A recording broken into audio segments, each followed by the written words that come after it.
अभंगावर चिंतन मांडण्याच्या पूर्वी अल्पसा परिहार तो म्हणजे असा. आपल्या या पुण्यभूमी वागदरा या नगरीमध्ये गेल्या अनेक वर्षापासून संपन्न होत असलेला हा भक्ती महोत्सव ग्रामदैवत हनुमंतरायाच्या पावन दरबारात श्री संत ब्रह्मभूत सद्गुरु मोतीराम महाराजांच्या कृपेने आणि महाराजांनी प्रारंभ केलेला हा सप्ताह गेल्या अनेक वर्षापासून अगदी 2 वर्षापूर्वी फार मोठा अमृत महोत्सवही झाला. अर्थात या वर्षी आपल्या सप्ताहाचं 77 वर्ष आहे. असा हा दिमाखात आणि वैभवात संपन्न होत असलेला हा भक्ती महोत्सव आणि या भक्ती महोत्सवातील पहिल्याच दिवसाची कीर्तनाची सेवा समस्त गावकरी मंडळीच्या वतीने भजनी मंडळीच्या संयुक्त विद्यमानाने माझ्या वाटेला आली. हरिभक्त प्रेम आदरणीय रोहिदास महाराजांच्या संपर्कातून माझ्या वाटेला आलेली ही कीर्तनाची सेवा आणि त्या अनुषंगाने उपस्थित सर्व महाराज मंडळी यांच्या मुखकमलामधून आपण श्रीमद भागवत कथा श्रवण करत आहात.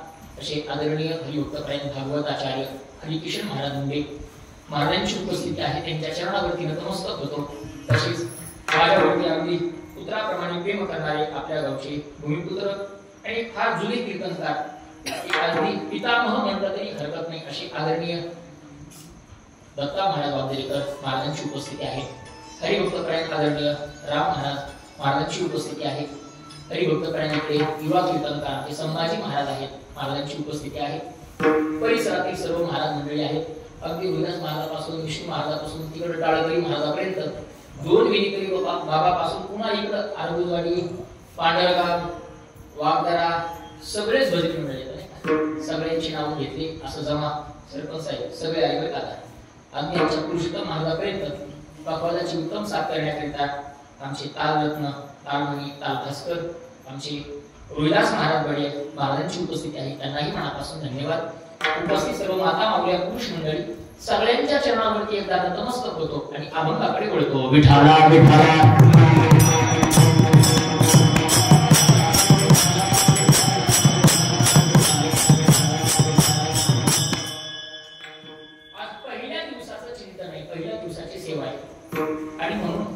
भगवंताच्या नामाचं चिंतन व्हावं भगवंताच्या रूपाचं चिंतन व्हावं या शुद्ध हेतूनं आजच्या अभंगाची योजना केली आहे.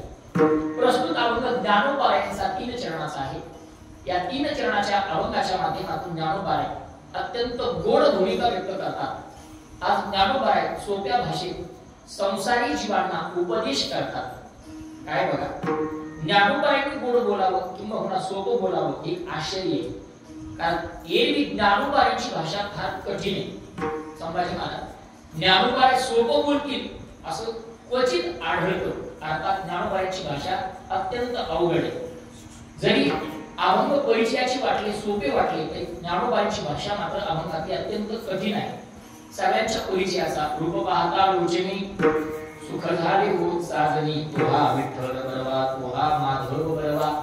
अगदी अभंग सगळ्यांच्या पाठांतरातला आहे. पण अभंगाची भूमिका बघितली तर अत्यंत पराकोटीची भूमिका आहे.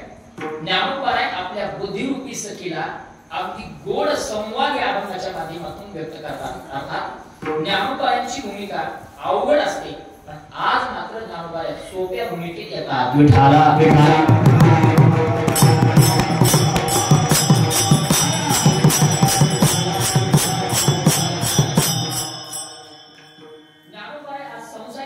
साधा उपदेश करतायत. रामकृष्ण नामे हे दोन्ही साजिरे हृदय मंदिर विस्मरा काळे. हृदयाच्या ठिकाणी या 2 नावाचं स्मरण करा कारण हे 2 नाव अत्यंत साजिरे आहेत. या नामाच्या चिंतनाने आपण संसार बंधन वेगात तोडून बाजूला पडा. आपली स्वतःची सोडून आपणही करा अशी अत्यंत महत्वाची आणि सोपी ज्ञानोबारायची भाषा आजच्या अभंगातली आहे. काय बघा ज्ञानोबारायने आज उपदेश केलाय. भगवंताच्या 2 नामाचं चिंतन आपल्या समोर ठेवले. ज्ञानोबाराय उपदेश करतात आणि उपदेश करत असताना साधन सांगितले भगवंताचं नाव. आज ज्ञानाचा उपदेश नाहीये, आज कर्माचा उपदेश नाहीये, आज योगाचाही उपदेश नाहीये, आज कर्मकांड सांगितलं नाही, आज यज्ञ याग सांगितलं नाही. आज ज्ञानोबारायची भूमिका नामचिंतनावरती आहे. अर्थात नामरूपी साधन सांगितले आहे. ज्ञानाचा विचार ज्ञानोबाराय करत नाही कारण ज्ञानोबारायने समोरचा वर्ग पाहिलाय आणि समोरचा वर्ग पाहिल्याच्या नंतर त्यांच्या लक्षात आलं असावं की आजच्या वर्गाला ज्ञान सांगून उपयोग होणार नाही किंवा कर्म सांगून योग सांगून याग सांगून जपतप सांगून याचा उपयोग या समाजाला त्या लोकांच्या समोरची आहे जी संसारामध्ये रंजलेली आणि गांजलेली आहे. अगदी संसारामध्ये रममाण होऊन भगवंताच्या प्राप्तीकरिता थोडीशी अंतःकरणामध्ये तळमळ निर्माण झालेला असा एखादा जिज्ञासू असावा आणि त्याच्यासोबत ज्ञानोबाऱ्यात व्यक्त होत आहे. अर्थात संसारी जीवाला उपदेश असल्यामुळे ज्ञानाची भूमिका ज्ञानोबाऱ्या मांडत नाही. बघा लक्षात येतं, ज्ञानोबाऱ्या ज्ञान सांगत नाही. काय होतं, इतर साधनाच्या तुलनेमध्ये नाम हे साधन अत्यंत सोपं आणि महत्वाचं आहे. एरवी इतर साधनाला भगवंत मिळतो नाही असं नाही, ज्ञानानेही भगवंताची प्राप्ती झाली अशी अनेक उदाहरणं आपल्याकडे आहेत. कर्मानेही भगवंताच्या प्राप्तीपर्यंत पोहोचता येतं, योगानेही भगवंतापर्यंत जाता येतं, नाही जप तपानेही भगवंतापर्यंत जाता येतं. पण ऐका, इतर साधनेमध्ये एकतर कष्ट घ्यावे लागतात, नाहीतर अनेक पराकृष्टीची अगदी पराकृष्टीपर्यंत प्रयत्नाची पराकाष्ठा करावी लागते आणि त्यातही पुन्हा अनेक प्रकारचे अडथळे निर्माण होतात. ज्ञानाचा विचार करा, ज्यावेळेस साधक त्या ज्ञानावरती आरूढ होतो आणि साधनावरती आरूढ झाल्याच्या नंतर भगवंताच्या प्राप्तीकरिता त्याचं ध्येय प्राप्त सुरू होतं. तो अगदी साध्यापर्यंत पोहोचण्यासाठी निघालाय तो साधक. पण होतं असं, ज्ञान नावाचा जो साधन सांगितले त्या ज्ञान नावाच्या साधनाच्या जवळ प्रथम एक अवगुण लपलेला आहे. आणि ज्या वेळेला तो साधक त्या ज्ञानावरती आरूढ झालेला असतो त्यावेळेला तो अवगुण ज्ञानाला चिटकून येतो. अगदी व्यवहारात सांगायचं झालं तर जसं आता सध्या मकर संक्रांतीचा सण, एखाद्या माता मावळ्यांना त्या सुवासिनी करिता म्हणजे ती वाणाकरिता बोलवलं, आमंत्रण दिलं असतं त्या महिलेला. ऐका, आमंत्रण दिलं जातं त्या महिलेला, पण तिच्या सोबत बिगर आमंत्रणाचं योग जर येतो त्याचं काय ना, बरोबर आहे, माझी भाषा तुम्हाला कळती येत नाही का, ते लहान येतो, कोण त्याला चिल्लर म्हणतो आपण नाही का, लहान त्याला आमंत्रण नसतं, पण ते जसं आईला चिटकून येतं तसं ज्ञानाचं ज्ञान एकटा येत नाही. ज्या वेळेला साधक त्या ज्ञानावरती आरूढ होतो आणि थोडस त्याला वाटतं आता मला कळायला लागले असं वाटलं की त्या ज्ञानाला चिटकून आलेला दोष आपला गुण प्रगट करतो. त्या दोषाचं नाव आहे अहंकार. अगदी ज्ञानोबाऱ्यांची भूमिका सांगून जातो. ज्ञानोबाऱ्या सांगतात अहंकार नावाचा गुण अज्ञानी लोकांच्या पाठीमागे लागत नाही, तो विशेष फक्त आणि फक्त सज्ञानांच्याच अर्थात जे स्वतः ज्ञानी समजतात आशांच्याच मागे लागतो. नवल अहंकाराची दोटी विशेष न लगे अज्ञानाचे पाठी सज्ञानाचे झोपे कंठी नाना संगती नाचवी विठाला विठाला.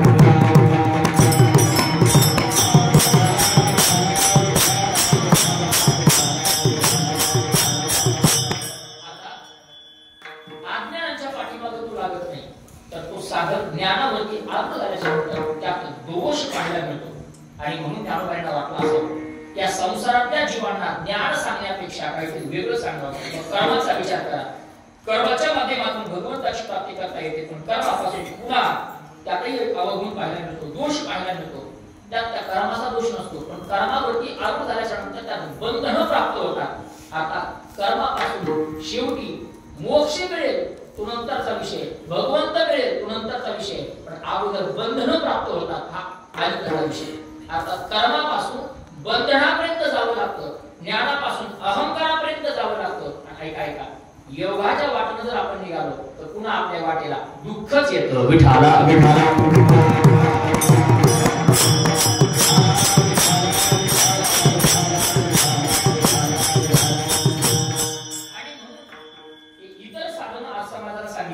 काय असतं, कधी कधी समोरचा वर्ग पाहावा लागतो आणि तसा उपदेश करावा लागतो. समोरच्याचा अधिकार पाहावा लागतो आणि अधिकार पाहून तसा संतांना उपदेश करावा लागतो. आज ज्ञानोबांनी समोरचा वर्ग पाहिलाय, तो संसारी वर्ग आहे.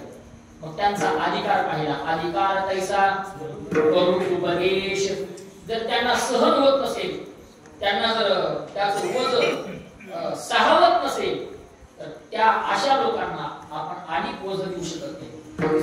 व्यवहार सांगतो, माझं वजन 50 किलो, मला फार 30 किलो पर्यंत वजन उचलतं. मला जर 1 क्विंटल उचलायला लावलं तर जमत हा व्यवहार आहे. तसं संसारी जीवांना ज्ञान, कर्म, योग किंवा इत्यादी साधन सांगण्यापेक्षा योग यागमिती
व्यर्थ आहे, सिद्धीपर्यंत पोहोचता येत नाही. येणेनो ही सिद्धीपर्यंत जाता येत नाही. म्हणून अधिकार बघून ज्ञानोबांनी उपदेश केला. संसारातील लोक आहेत म्हणून नामचिंतन सोपं सांगितले. नामसंकीर्तन साधन सोपे विस्तार करता येईल.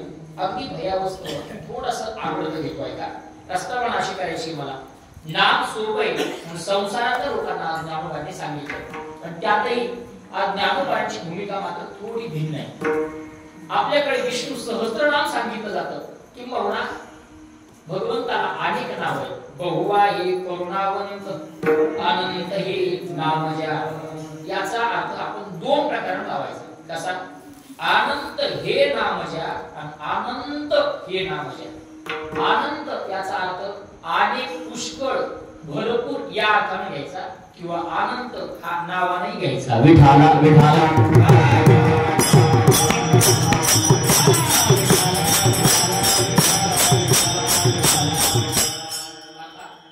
अनंत नाव आहे किंवा बघा अवतारांच्या राशी तो हा उभा विठेवरी, तो अवतारांची रास आहे. आणि प्रत्येक अवताराच्या खाली नाम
अर्थात मत्स्यकुर्म पासून बौद्ध कलंकी पर्यंत जे दशावतार सांगितले त्या दशावतारा संप्रदायात मान्यता आहे, वारकरी संप्रदाय. पण 10 अवतार असताना सुद्धा आज ज्ञानोबांनी फक्त या दोघांचाच विचार सांगितलाय, राम आणि कृष्ण. नेमकं याचं कारण काय? त्याचं कारण फार गोड आहे. जरी आपल्याकडे 10 अवतार सांगितले पण त्या 10 अवताराची विभागणी करत असताना राम महाराज 6 प्रकारात केली. 6 प्रकार सांगितले जातात आपल्याकडे. एक अंश अवतार, काही अंशांश अवतार, काही कला अवतार, काही आवेश अवतार, काही पूर्ण अवतार आणि काही परिपूर्णतम. विठाला विठाला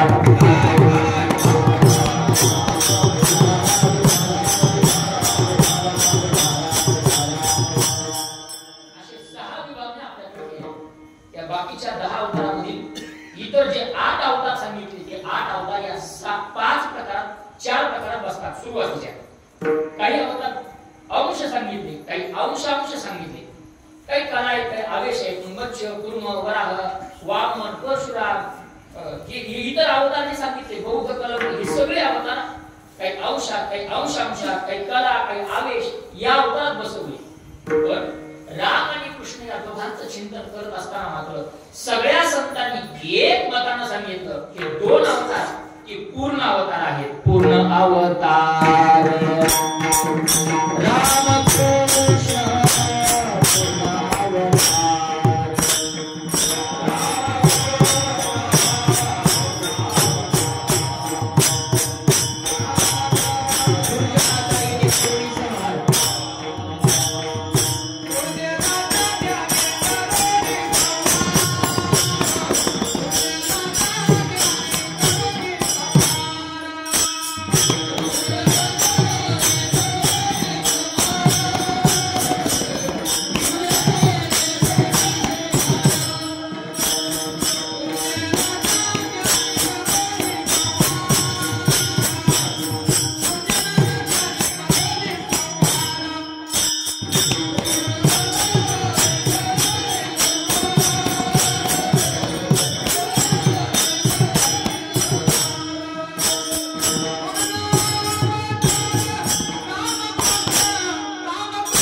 जेव्हा जेव्हा वेळ येते रामप्रभूवरती तेव्हा तेव्हा ते बोट वर करून दाखवतात. बोलिला वाल्मिक कैसेची करीन नाग वर्तुनी दावीन नामा म्हणे नामा वर्तुनी दावीन बोलिला वाल्मिक कैसेची.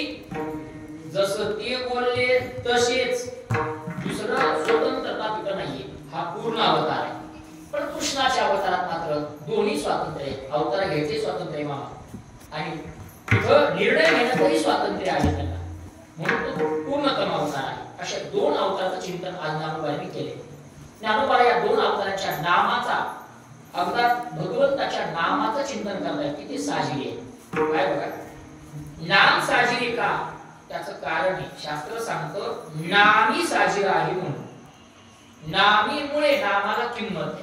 व्यवहार सांगतो एका गावात आपल्याच गावात रामभाऊ नावाचे दोन व्यक्ती असणारच असतीलच आणि आहेतच. इथंच आहेत का? हा हा बरं रामभाऊ सोडून आला हे लय जवळ आलं आपल्या ते बिटू खाली त्या आडा पडला त्याच्यामुळे सोडून घेतो. गावात बाळ्या आहेत का? ठीक आहे. चिंट्या चिंट्या नाहीत ना? नाहीत ना सरपंच आहे. हा मग चिंट्या घेतो. दोन चिंट्या गावात आहेत. पण कसे बघा एका चिंट्याला कोणी 10,000 उसनी द्यायला तयार आहे. पण दुसऱ्या चिंट्याला उसन्या तंबाखूला उसना चुनाही कोणी देत नाही. नाव सारखंच आहे पण असा भेद का? नाव सारखंच आहे पण नामी मात्र वेगळं आहे. म्हणजे मला काय सांगायचं बोलते का बघा नामाला किंमत त्या दिवशी आहे नामीमुळे. रामकृष्ण हे दोन नाव साजिर का? कारण नामी साजिर आहे. म्हणजे देव चांगला असल्यामुळे देवाचं नाव चांगलं आहे. नावामुळे देव नाहीये तर देवामुळे नाव आहे. विठाला विठाला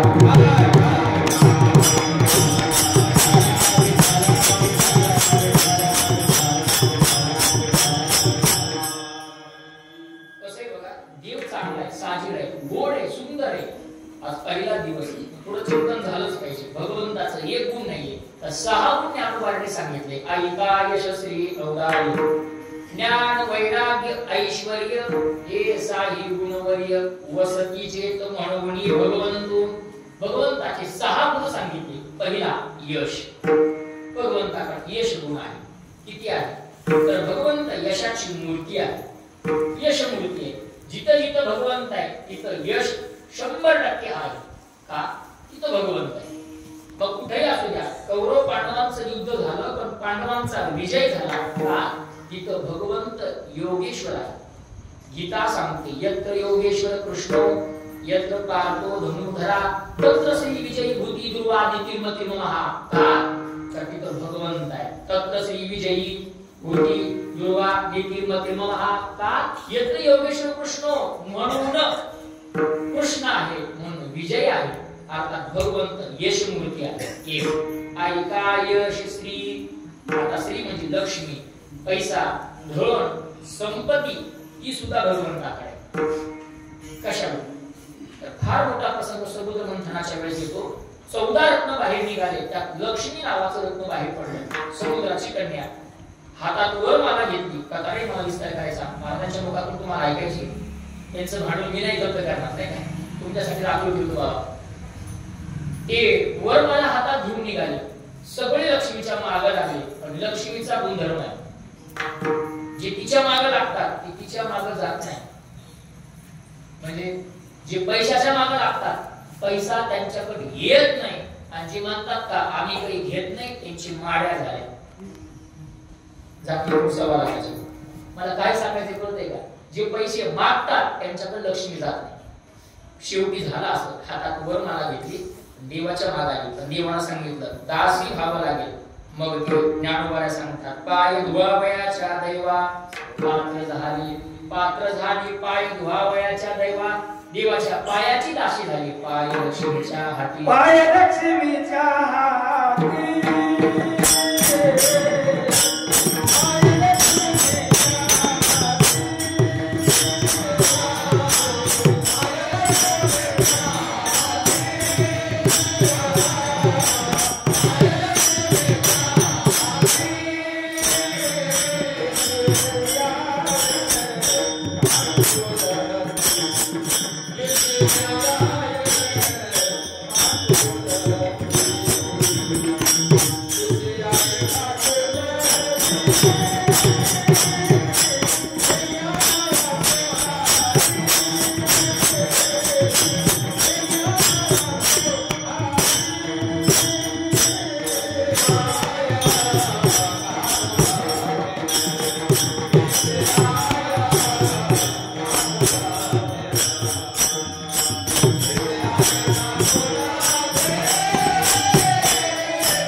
लक्ष्मी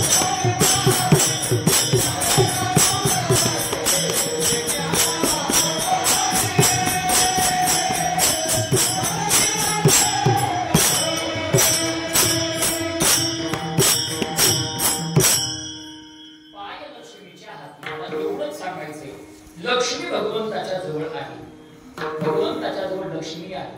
ऐका यशस्वी औदार्य नावाचा गुणही भगवंताकडे आहे. 6 गुण त्याचे सांगतो. औदार्य नावाचा गुण किती आहे? ज्ञानोबाची भूमिका सांगतो. तुझे औदार्य जाणो स्वतंत्र, देताना म्हणसी पात्रा पात्र, वै कैवल्य ऐसे पवित्र, वैर्याही विदली. जो वैर्यांनाही देतो आणि देत असताना पात्र पाहत नाही असा औदार्यवान देव. आणि पाहिलं नाही माणूस. रामायणात तो प्रसंग पहा. कपिकूळ उधळले, मुक्त केले राक्षसा, दोन्ही पक्ष काही उधळती.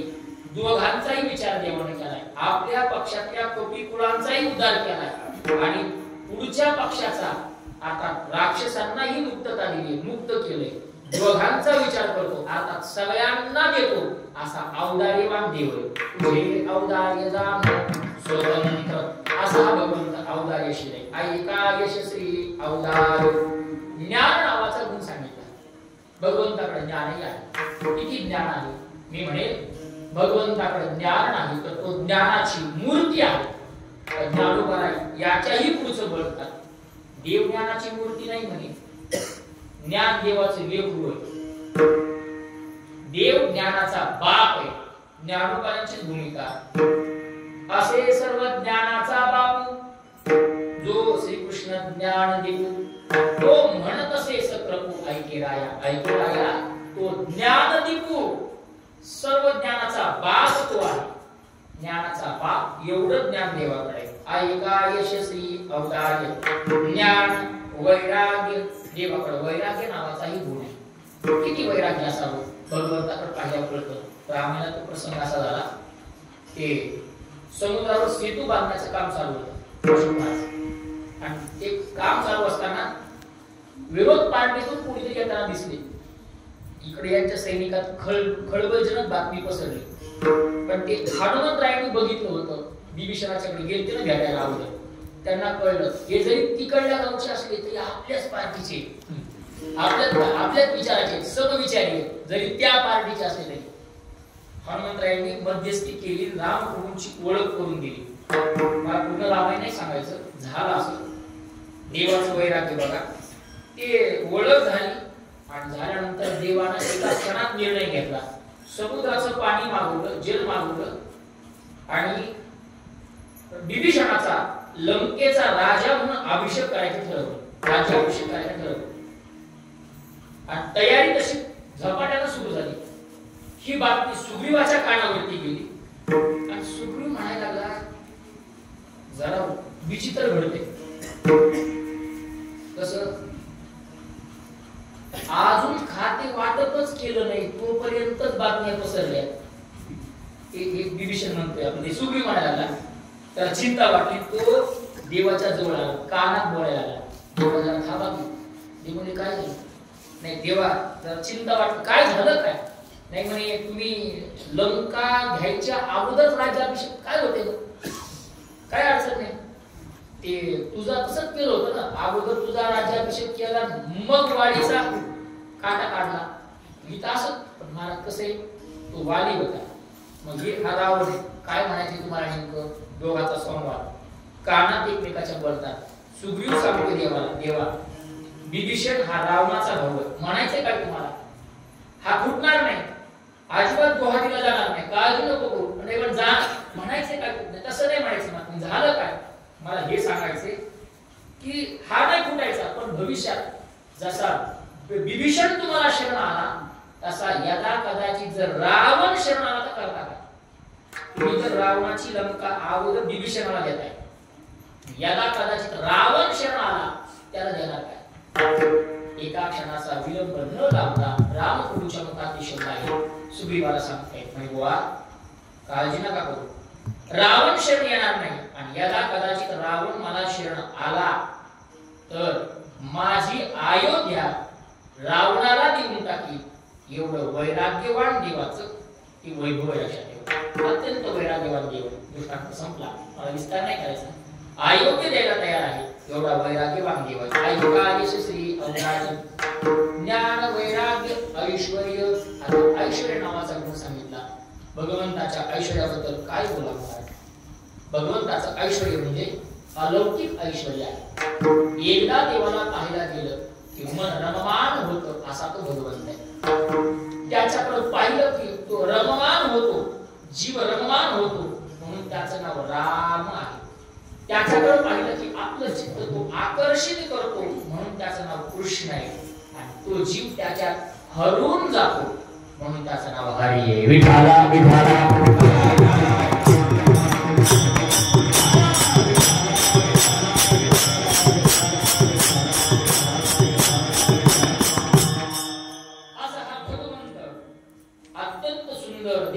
राजस सुकुमार मदनाचा पुतळा रवीश शिकळा लोकलिया. अत्यंत हजारो सूर्याच्या कळा त्याच्यावर चेहऱ्यावरती झळाळी. फार गोड आहे, फार सुंदर आहे. पाहिली वेदला बघितलं की आपल्या मनाला हरवून टाकतो. हरिने माझे हरिने चित्त, असा अत्यंत गोड देव आहे. अत्यंत महत्वाचा सुंदर आहे. सुंदर ते ध्या कुठेवरी कर पटावरी घेऊन या. अभंग पूर्ण बघून घ्या. किंवा सदा माझे डोळे जडू जडू तुझी मूर्ती रुखमाईच्या पती सुख. अभंग पूर्ण बघून घ्या. एक एक अभंग बघा. समचरण दृष्टी विठेवरी साजिरी तिथे माझे हरी वरती राहो. समचर दृष्टी भगवंत दोन्ही हात आपले पतीवर ठेवला आणि अत्यंत सुंदर अशा प्रकारची मूर्ती आहे. पाय समान आहेत त्याचे. विठेवरी ज्याचे पाऊले समान तोचे प्रदान शुभदान. पाय समान आहेत, नजरी समान आहे, हात कमरेवरती ठेवले त्याने. किती गोड देव आहे. तडिद्वास सन्नील मेघाभासम रमा मंदिरम सुंदरम चित्रकाशम वरमतिष्ठिकाया समन्यस्तपादम परब्रह्मलिंगम भजे पांडुरंगम. अत्यंत देखणी मूर्ती आहे, अत्यंत गोड आहे. विभुवेणुनादम चरंतम दुरंगम स्वयं लीलया रूपवेशम ददाम गवारंगकानंदनं चारुहासं परब्रह्मलिंगं भजे पांडुरंगं. आद्य जगद्गुरु शंकराचार्य वर्णन करतात. तो भगवंत कसा आहे? अत्यंत गोड आहे, अत्यंत सुंदर आहे, ऐश्वर्य संपन्न देव आहे. पहिला दिवस एवढा विस्तार केला. असो असा भगवंत गोड असल्यामुळे त्याचं नावही तसंच आहे.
अमृतापेक्षाही गोड असं अत्यंत गोड देवाचं नाव. पवित्र आहे, सोपं आहे, छान आहे, सुंदर आहे. गोड तुझे रूप गोड तुझे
अभंगाचं पहिलं. रामकृष्ण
ज्ञानोबा सांगतात हे दोन नावं साजिरे आहेत, त्या दोन नावांना आपल्या हृदयाच्या ठिकाणी स्मरण करा.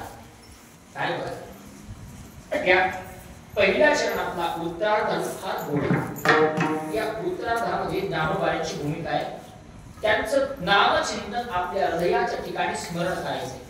आपल्या दोन्ही गोष्टींचा विचार करावा लागेल. सरपंच साहेब, वस्तू जिथं ठेवायची त्याचाही विचार करायचा आहे आणि वस्तूचाही विचार करायचा आहे. भगवंताचं नाम आणि हृदय दोघांचं चिंतन मांडावं लागेल. साठवायचे हृदय आणि साठवायचे ते नाव. नेमकं नाव त्या हृदयात साठवायचं किंवा स्मरण करायचं. नाव कसं आहे किंवा केवढं आहे, किती मोठं आहे आणि हृदय किती मोठं आहे, दोघांचा विचार करावा लागेल. जसं नामाचं चिंतन करायचं तसं नामीचंही चिंतन करावं लागेल. नाम आणि नामी अभेद आहे. पण नामी कसं आहे, भगवंत फार व्यापक आहे.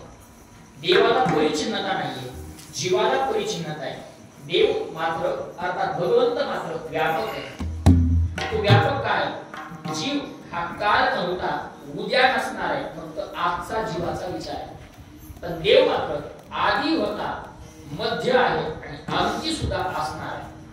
जे दोन्ही चराचर हरिसी भजे किंवा अव्यक्त निराकार माहीचा आकार असा भगवंत अगदी मुळालाही होता आणि शेवटी सुद्धा तो असणार आहे. व्यापक आहे देव, फार मोठा आहे. किती मोठा, एक भूमिका सांगतो महाभारतातली, फार गोड आहे.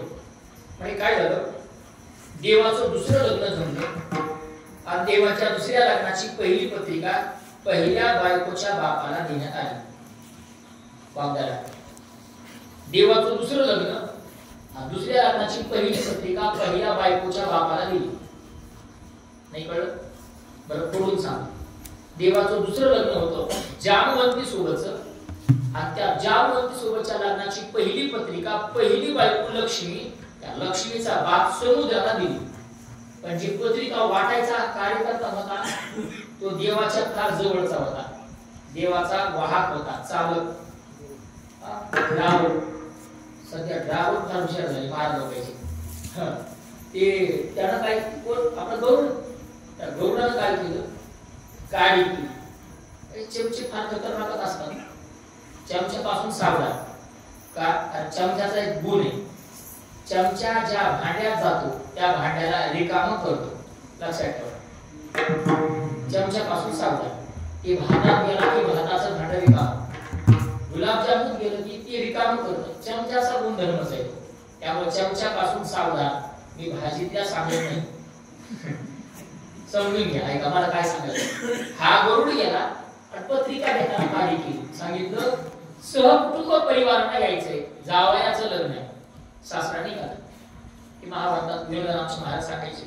म्हणजे ते सगळ्या बायका घेऊन निघाला. कोण? समुद्र. त्याच्या बायका गंगा, जमुना, सरस्वती, कावेरी, यमुना, ते शरयू, सगळ्या बायका घेऊन निघालो. कोण? समुद्र. पण नुसत्या बायका, लेकरं कुठं होतं, लेकरं घेऊन निघालो. त्याचे लेकरं कोण? समुद्रातले मासे, मगरी, अजून कास, हिंचू, खेकडे, कोण? जिग्या, त्याला घेऊन सगळं घेऊन निघालं. कोण? जसा जसा समुद्र येत होता, माकड पाण्यात, हिसाब पाण्यात, टोकरेवाडी पाण्यात, ते निघालं वाघेऱ्याकडे. लोक घाबरले. देव पुढे आले. ऐका, सिद्धांत असा आहे. देव पुढे येतात, समुद्राला थांबायला सांगतात. समुद्राला सांगितलं पत्रिका आली, बिगर आमंत्रणाचा मी आलो नाही, मला मान पाहिजे, ठिकाण पाहिजे. त्यावेळेला भगवंतानं आपल्या शरीरावरचा एक रोम उपटला, अर्थात केस उपटला, आणि त्या केसावरती केवढा मोठा समुद्र बसवला. दृष्टांत संपला. आता एका केसावर केवढा मोठा समुद्र बसू शकतो देवाच्या. केस अनेक आहेत. आता शरीरावर केस किती? मी डोक्यावर म्हणत नाही, शरीरावर म्हणतो. 3.5 कोटी. शास्त्र सांगतं 3.5 कोटी. कोणी म्हणत आमचे कमी आहेत, मोजून बघा. 3.5 कोटी शरीरावर केस शास्त्र सांगतं. मग विचार करा, 3.5 कोटी केसावरती 3.5 कोटी समुद्र. देव केवढा घेतो? अनंत ब्रह्मांडे एका रोमी ऐसे धेंडे. क्या बात आहे. तो हा गवळीयाच्या घरी वा उंबरा चढताना हाताला धरतो. माहिती आहे धरतो. कोण? कोण? ज्याच्या एका एका रोमात अनंत ब्रह्मांड आहे, असा जगाचा मालक विठाला.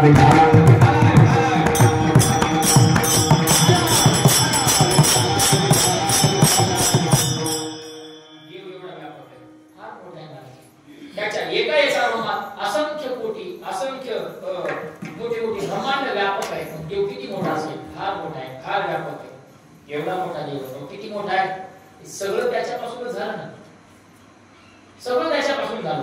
ज्ञानोबा सांगतात ना, माझ्या विस्तारलेपणाची मी नावे, हे जगतची नोहे आघळे, जैसा दूध मुलाला स्वभावे तरी तेची दही, तरी तेची दही. जैसा दूध मुलाला स्वभाव दृष्टांत दिलाय. दुधापासून कसं दही बनावं, तसं माझ्यापासून विश्व. एका बिदची झाले तरू अथवा अंगाराची अलंकार, तैसा मज एकाचा विस्तारू ते हे जग. बीजापासून झाड बनावे, भंगारापासून अलंकार बनावे, तद्वत माझ्यापासून विश्व. असा हा देव व्यापक आहे. केवढा मोठा व्यापक आहे. नामही एवढा व्यापक आहे. नाव कसं आहे? नावही व्यापक आहे.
आपल्याकडे पंचमहाभूत सांगितले. एक भूत एका भूतापेक्षा व्यापक आहे. एक भूत एकापेक्षा. आपापेक्षा तेज, तेजापेक्षा वायू, वायू एक सगळ्यात व्यापक आहे. त्या पंचमहाभूतात सगळ्यात मोठं आकाश आहे. आकाश मोठा आहे, नावाचा नाही, तो आकाश नाही का. म्हणजे गगन मोठं आहे, सगळ्यात मोठं. पण गगन मोठं आहे, पण महाराज म्हणतात ज्ञानदेव कुसे निवृत्तीशी चाळ गगनाहुनी वाढ नाम आहे. गगनापेक्षाही मोठं देवाचं नाव आहे. विचार करा, नाव एवढं मोठं व्यापक आहे, नावी व्यापक आहे, नाम व्यापक आहे, पण साठवायचे ते हृदयात. हृदय मात्र फार लहान आहे. किती लहान आहे? आपल्या संपूर्ण विश्वात कुठेतरी कोपऱ्याला एक आशिया नावाचा खंड आहे. त्या आशिया खंडाच्या कोपऱ्याला आपला भारत नावाचा देश आहे. भारताचा नकाशा पाहिला की अगदी छोटासा आपला महाराष्ट्र आहे. महाराष्ट्राच्या एका कोपऱ्याला आपला मराठवाडा आहे. मराठवाड्याच्या एका कोपऱ्याला आपला परभणी जिल्हा आहे. परभणी जिल्ह्याच्या एका कोपऱ्याला आपला गंगाखेड तालुका आहे. गंगाखेड तालुक्यात अगदी एका आमुसवाडा एवढी वाघदारा नावाचं गाव आहे. त्या वाघदारा नावाच्या गावात एक छोटीशी आमची गल्ली आहे. त्या गल्लीमध्ये एक छोटंसं आमचं घर आहे. त्या घरात 10 बाय 10 ची रूम आहे. 10 बाय 10 च्या रूम मध्ये एक 3.5 हाताचा देह आहे. आणि या 3.5 हाताच्या देहाच्या एका कोपऱ्याला एक लहान आमचं हृदय आहे. विचार करा, एवढा व्यापक भगवंत या लहान हृदयात साठवायचा कसा? विठाला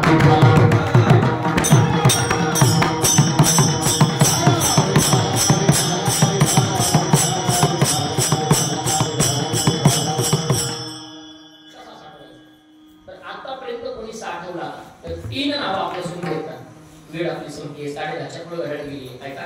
अगदी फक्त उल्लेख करतो, पुढे निघून जातो. पहिलं साठवलं, धन्य त्याची माता, धन्य त्याचा पिता, साठविला दाता त्रिलोक्याचा. आमचे सावतामाळी महाराजांनी हातात खुरपं घेतलं, हृदय हाडलं आणि देवाला लपवलं. एक दुसरं सांगितलं जातं, हृदय बंदी खाना केला, आत विठ्ठल कोण गेला, संत जनाबाई महाराज. आणि तिसरं ग्रामदैवत हनुमंतराय. आपलं हृदय फाडलं, भगवंताला आत दाखवलं. अशा तिघांचे नामाचा उल्लेख केला जातो. तिघांनी साठवला. आम्ही नेमकं साठवायचा म्हणताय, आम्ही नेमकं करायचं काय? आम्ही संसारातली माणसं ही जाणणार आहे. आम्हाला हृदय फाडावं आणि त्या भगवंताला साठवावं असं नाही जमायचं. करावं काय? ज्ञानोबाची आवकातली भूमिका किती गोड आहे बघा. हृदय मंदिरी स्मराकारी, यातला मंदिरी शब्द फार महत्वाचा आहे. महाराज म्हणतात हृदय फाडण्याची गरज नाहीये, त्याला चिरण्याची गरज नाहीये. या हृदयाला फक्त मंदिर बनवा. हो, साठविला हरी जे हृदय मंदिर. त्याच्या हृदयात भगवंत साठला की काय होतं? त्याची सरली येरधार संपते, भाव कुंडते. त्याचा व्यापारही सफल होतो. पण साठवायचा कसा? यातलाही मंदिरी शब्द आणि यातलाही मंदिरी शब्द फार महत्वाचा आहे. हृदयाला मंदिराचं रूप घ्या. म्हणजे काय करा? त्या मंदिर शब्दात त्याची व्याख्या लागली. रोहिदास महाराज म्हणे म म्हणजे मंगलतामय, दी म्हणजे दिव्यतामय आणि र म्हणजे रमविता. असं आपलं हृदय बनवायचं. म्हणजे हे हृदय निर्मळ करायचं. मग कुठलाच अट्टहास करायचा गरज नाही, कुठला सायास करण्याची आवश्यकता नाही, सांगायची गरज नाही. काय होतं? देव आपोआप धावत येतो. येऊनी गोपाळ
हा मग होऊ लागे पूर्वी हृदयशी.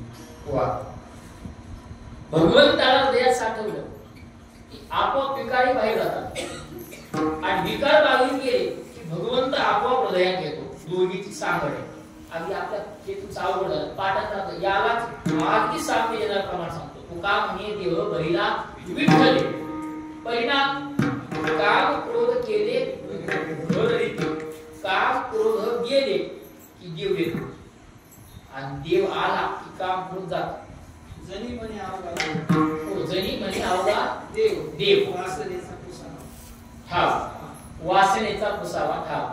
जर सगळीकडे देव झाला की वासना संपूर्ण जाते किंवा वासना संपल्याशिवाय देव येत नाही. बस उलट सुलट करायला म्हणजे हृदयातला काम बाजूला सारला, क्रोध बाजूला सारला की हृदय निर्मळ झालं. हृदय निर्मळ झालं की देव येऊन राहतो. बस अर्थात हे दोन हृदयात साठवण्याकरिता अगोदर हृदय निर्मळ करावं लागतं. हृदय निर्मळ करणं म्हणजे हृदयातले काम क्रोधात्मक विकार बाजूला सारावे लागतात. कारण हे विकार सगळ्यात खतरनाक आहे.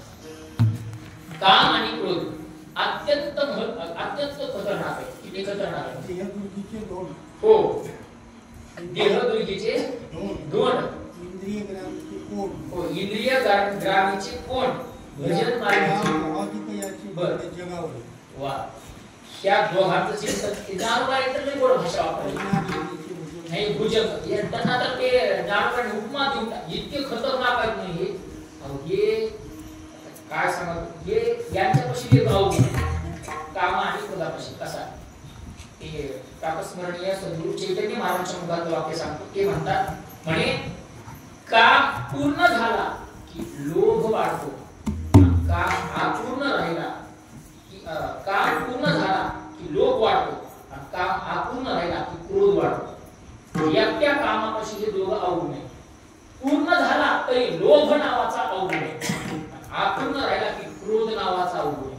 काम सगळ्यात खतरनाक, क्रोध सगळ्यात खतरनाक. आता मला त्याचा विस्तार करायचा आहे. ते अनेकांना नाडले हे दोघं बाजूला सारा आणि काय करा काही नाही. आपलं चित्त निर्मळ करा, आपलं हृदय निर्मळ करा. तो भगवंत येईल आणि त्यात साठवत आहे. महाराज तुम्ही आम्हाला सांगताय हे सगळं आम्हाला करायला सांगताय, त्या सगळ्याचा परिणाम काय होईल. परिणाम अत्यंत गोड आहे. या संसाराचे बंधन तुटतील आणि आपली सोडवणूक स्वतः करता येईल. दुसरे चरण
उपदेशाची भूमिका आहे.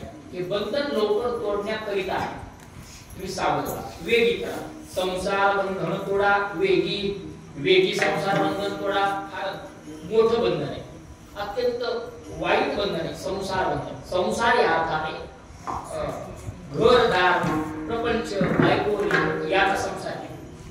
आद्य जगद्गुरु शंकराचार्यांच्या भाषेतला संसार सांगतो. पुनरपि जननं पुनरपि मरणं पुनरपि जननी जठरे शयनं यह संसार बरदुस्तारी कृपया पाहि पाहि पुराणी भज गोविंदम भज गोविंदम भज गोविंदम मूढमते का आता हा संसार आहे येह संसारी पुनरपि जन्म पुनरपि मरणम हा संसार बंधन आपला तोडण्याकरिता आपण सावध झालं पाहिजे कारण या संसार बंधनातून मोकळं होण्याकरिता आपली सोडवणूक आपणच करू शकतो आपली आपण करा दुसरं कोणी करू शकत नाही दुसऱ्यांना आपली सोडवणूक करता येत नाही कसं याला एक दोन दृष्टांत अगदी आपल्या हातात 10 मिनिटं 15 मिनिटं शिल्लक आहे राम महाराज 11च्या पुढे एकही मिनिट जात नाही काळजी करू नका त्या 10 मिनिटात एक दोन दृष्टांत होईल तेवढे 3-4 होती तेवढे सांगतो पहिला दिवस आहे आज फक्त पत्रवळी टाकायचं काम करायचं उद्यापासून गुलाबजामुन बासुंदी लाडू जिलबी सगळं उद्यापासून मिळणार आज आमचं फक्त पत्रवळी टाकायचं काम उद्यापासून येणारा प्रत्येक पदार्थ आपल्याच पत्रवाळीवर भेटणार आहे म्हणूनच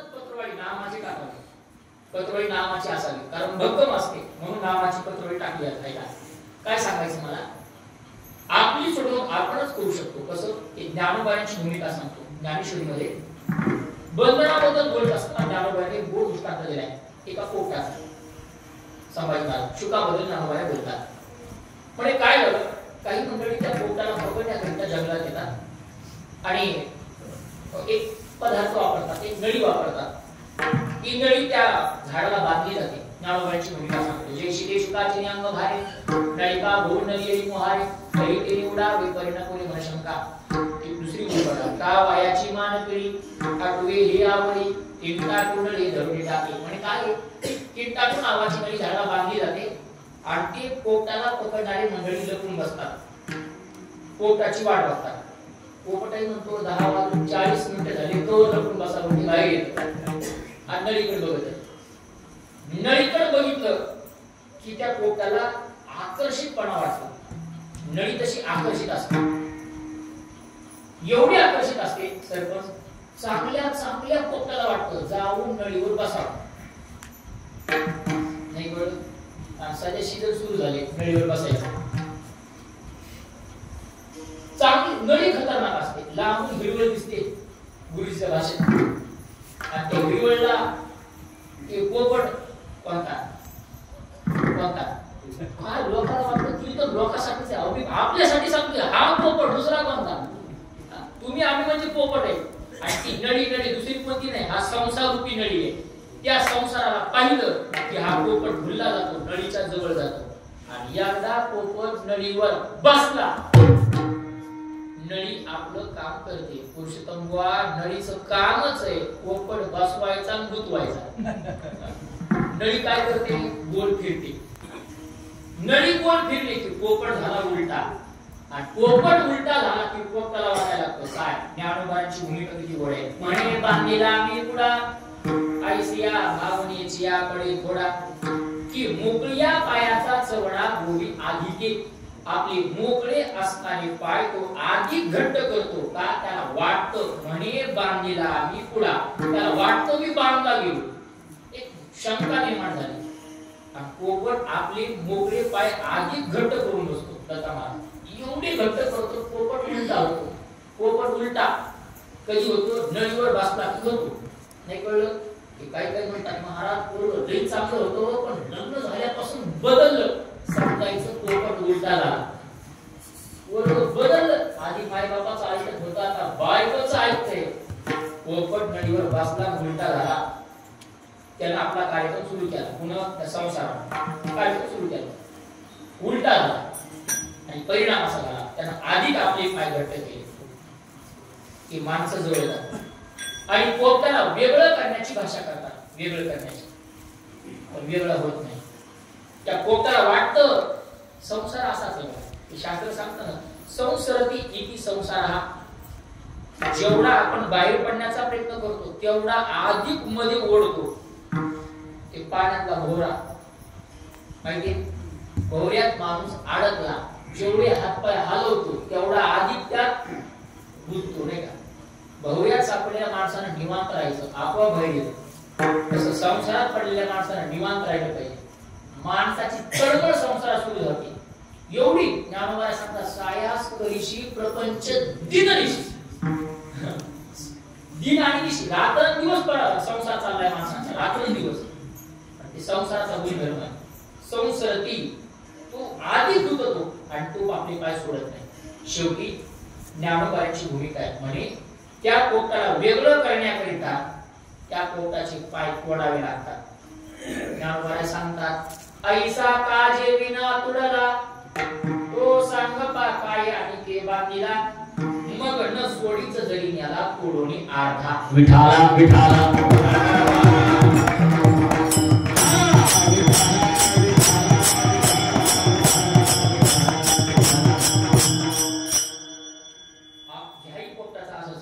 आपलं बी असंच आहे. कसं माळिकी थोडीतील जोडीतील निष्ठुर प्रेमाचे किंकर बहुसा आपल्या पोटाचं पण असंच आहे. याला पण तोडतात तरी सुद्धा हा संसार सोडत नाही. माझा दृष्टांत संपलाय. मला फक्त एकच प्रश्न विचारायचा आहे, पोटाला कुणी बांधलं होतं का? तर नाही, तू मोकळाच होता. पण त्या पोटानं संसाराचा अगदी ध्यास घेतलाय किंवा संसाराचा स्वीकार केलाय. संसार इति मायेचा स्वीकार केलाय. मुक्त जीव बद्ध झाला. मुक्त होता परी बळे झाला बद्ध. घेऊनिया छंद माझे माझेचा छंद घेतल्यामुळे मुक्त असणारा तो बद्ध झाला. बद्ध झाला मायेचा स्वीकार अर्थात. पण बांधलेलं कुणी नाही, पण सोडवण्याकरिता कुणी आलं पाहिजे का?